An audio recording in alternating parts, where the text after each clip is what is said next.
Hello, hoy os vengo a contar una cosa que de momento aún no he hecho, nos vamos ahora en unos minutos. Prueba de esfuerzo. Suelo hacerme una al año y con el principal objetivo de saber que todo va bien, pero ya que nos gusta ser frikis con el entrenamiento, intentar buscar el límite al que podemos llegar cada uno, en mi caso, pues también lo hago para intentar afinar un poco el entrenamiento, es decir, ajustar esas zonas, esos umbrales. Ahora os lo explicaré todo un poco para que podamos ser lo máximo productivos sin pasarnos, pero tampoco sin quedarnos cortos. Por lo tanto, es súper importante saber qué datos nos da una prueba de esfuerzo con gases en este caso. Importante que sea con gases porque si no simplemente vemos los valores de frecuencia cardíaca y no lo que estamos intercambiando nosotros, que es con eso como podemos estimar nuestros umbrales, nuestro consumo máximo de oxígeno, etcétera, etcétera, etcétera. Ahora te lo comentaré un poco más, pero nos vamos, me voy a preparar la mochila y vamos a la prueba de esfuerzo de este 2026. A ver qué tal, a ver cómo estamos respecto al año pasado. Este año lo hacemos en unas fechas un poco distintas, por lo tanto, seguramente los datos sean diferentes, eso hay que tenerlo en cuenta. No cada día, si haces una prueba de esfuerzo, saldrá igual, pero yo, en mi caso, como entrenador o como atleta, tomo estos datos como una referencia para, a partir de ahí, guiarme. Así que nada, no me enrollo más, nos vamos a hacer la prueba de esfuerzo. ¡Vamos! Joan Solanas.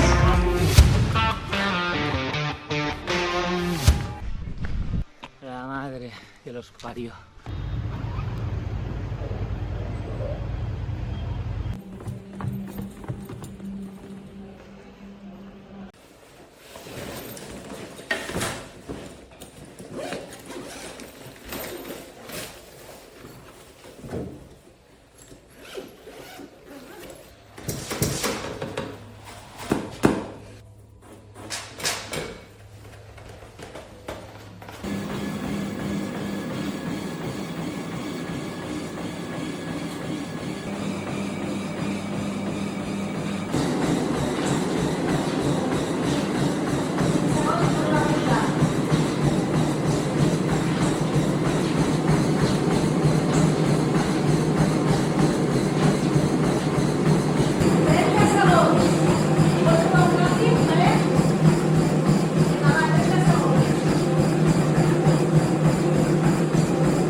Bueno, y ya estamos aquí, ¿eh?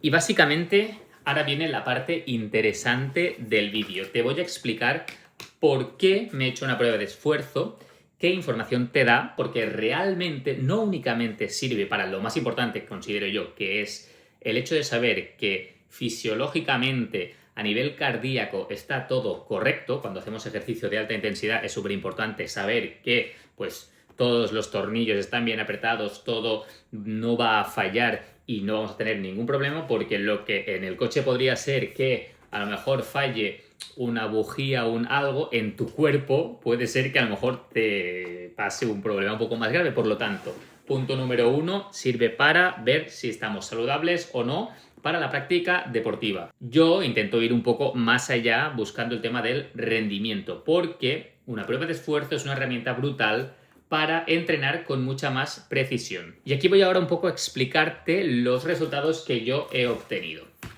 De entrada, ¿qué buscaba? Pues quiero saber dónde está mi umbral aeróbico, quiero saber dónde está mi umbral anaeróbico, quiero conocer un poco mis famosas zonas de frecuencia cardíaca, que tenéis un vídeo en mi canal hablando concretamente de ellas y de cómo se distribuyen, y quiero saber exactamente a qué intensidades tengo que trabajar para intentar mejorar en mis objetivos. Entonces, la prueba que yo me he hecho ha sido una prueba de esfuerzo con gases. ¿Qué significa? Que en todo momento estamos midiendo el intercambio de gases que yo expulso y que yo inspiro para conocer qué se está produciendo dentro de mi cuerpo. En función del tipo, cantidad, porcentajes de gases que yo estoy expulsando, sabemos también las intensidades y lo que se está consumiendo en mi organismo. También medimos la ventilación, es decir, la frecuencia en que se hace este intercambio de gases, y todo esto incrementando la intensidad en una prueba, en este caso, como soy corredor, en una cinta estática, nos hace conocer exactamente nuestras zonas de entrenamiento.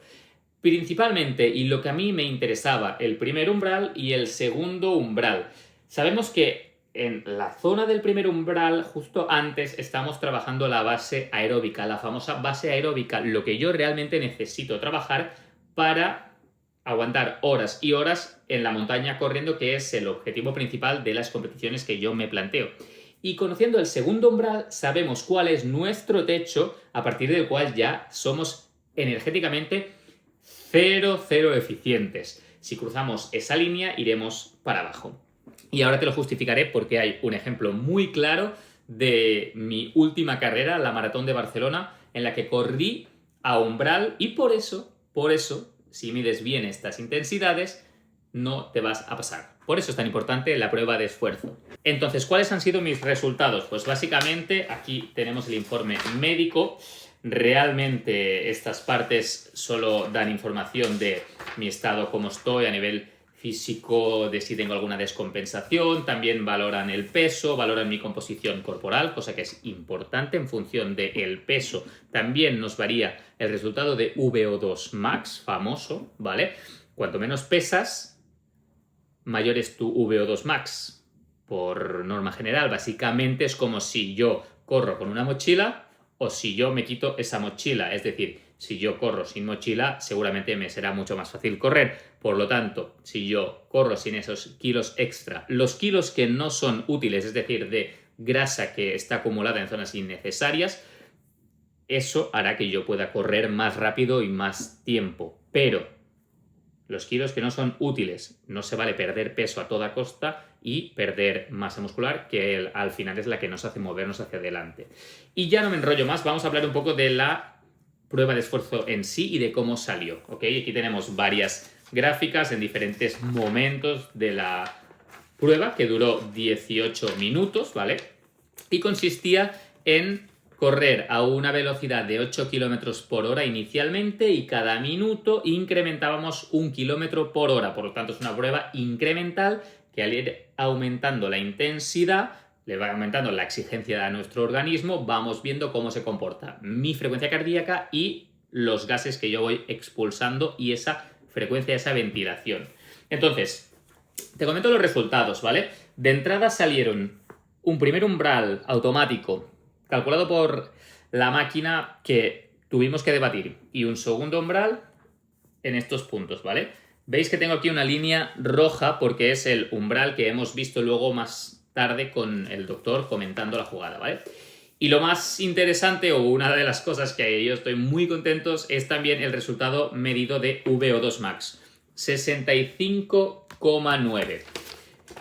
Punto por punto, primer umbral. Al final lo detectamos entre las 136 y 140 pulsaciones. ¿Qué significa eso? Pues que yo hasta allí tiro energéticamente principalmente de las grasas. Soy eficiente y no gasto demasiado glucógeno.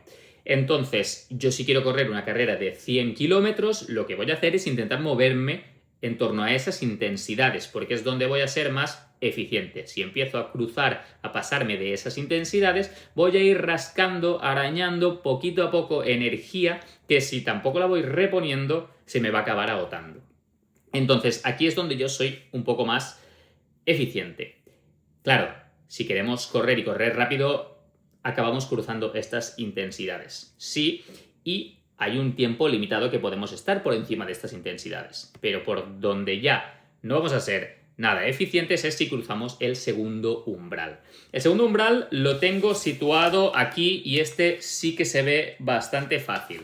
Está en torno a las 167, 168 pulsaciones por minuto de frecuencia cardíaca. Entonces, ¿qué significa esto? Que si yo cruzo ese umbral, si yo me flipo, voy más rápido, es decir, voy más intenso que esas pulsaciones, lo más seguro es que aguante poco rato a esa intensidad. ¿Que lo puedo cruzar puntualmente? Está claro, pero cada vez que lo cruce voy a estar comprando papeletas para irme ya de camino a una pájara monumental. Cosas que nos justifican esto. Datos recientes que tengo. Frecuencia cardíaca media en la maratón de Barcelona fueron 165 pulsaciones. Justo por debajo de este umbral. Primero, aguantar 2 horas y 37 minutos justo por debajo de este umbral es heavy. Significa que yo realmente pues estoy entrenado, lo he puesto en práctica, llevo años pues acercándome a estas intensidades, entonces me conozco y sé que por ahí me puedo mover. Es complicado, aviso, aguantar tanto rato a estas intensidades, pero cuadra que si yo me he alimentado bien, pueda haber acabado una maratón corriendo justo por debajo de este umbral. Esto ya corrobora un poco los datos que luego hemos obtenido en el laboratorio. Y por lo demás, ya está. Es decir, con estos datos yo sé dónde me puedo mover, mi zona segura y mi zona de entrenamiento. Es decir, no tendrá ningún sentido tampoco que yo intente cruzar muchas veces ese umbral en un entrenamiento, porque en realidad lo que queremos es que este umbral, en todo caso, lo movamos un poco hacia arriba para que la zona entre medio sea más ancha. Por lo tanto, con estos datos grabados aquí, yo sé que el día que tengo que hacer un entreno suave, suave significará que vaya por debajo de las 140 pulsaciones. Y si un día tengo que hacer un entreno intentando trabajar mi V2 Max, intentando trabajar ese umbral, tirándolo para arriba, pues no servirá de nada si yo ya empiezo más intenso que esta 168 pulsaciones. Me tendré que mover allí para intentar empujar ese techo y que ese umbral se vaya desplazando. Números de V2 Max, 65,9. Esto es brutal. Lo que se suele decir respecto al V2 Max, sí se entrena, pero gracias al entrenamiento se puede llegar a modificar un 10, 12, 15% máximo. No es muy modificable. Lo que es modificable es un poco tu peso y lo que se suele decir que para tener un buen VO2 Max tienes que elegir muy bien a tus padres. Es decir, es imposible. Hay una gran parte que te la da la genética, por lo tanto ahí no podemos hacer nada. Pero bueno, ese porcentaje pequeñito que se puede entrenar, hay que entrenarlo. Para eso, en realidad, para ese poco porcentaje posible que podemos modificar nosotros mediante el entrenamiento, es el motivo por el cual nos matamos cada semana. Y tiene sentido. Al final buscamos o perseguimos, o deberíamos al menos, perseguir el objetivo de intentar mejorar lo máximo que nosotros podemos. Así que ese ha sido el resultado de mi prueba de esfuerzo. Yo con esto, a partir de ahora, ya puedo guiarme y saber por dónde entrenar y también estimar un poco pues, cómo van a ir a nivel de intensidades mis próximas carreras. Última puntualización. Datos que se obtienen en una prueba de esfuerzo no son siempre los mismos. ¿Qué me refiero? Que si yo el día siguiente me vuelvo a hacer la prueba de esfuerzo, seguramente no salga exactamente lo mismo. No nos volvamos locos, saldrá algo parecido, pero no nos volvamos locos con ha sido 168 pulsaciones, vale, pues a 168, ostras, a lo mejor este segundo umbral cambia por el entrenamiento y también cambia por tu estado de ese día. Por lo tanto, calma, no nos volvamos locos, pero sí que os recomiendo que si podéis, os hagáis una prueba de esfuerzo con gases y con eso ya tengáis información para saber dónde moveros. O, si no sabéis interpretarla, que trabajéis con un entrenador y que os guíe un poco él a la hora de interpretar esa prueba de esfuerzo y aplicar esos resultados al entrenamiento. Yo no me enrollo más, me voy a entrenar, que toca sesión hoy, y nosotros nos vemos la semana que viene. ¡Adiós!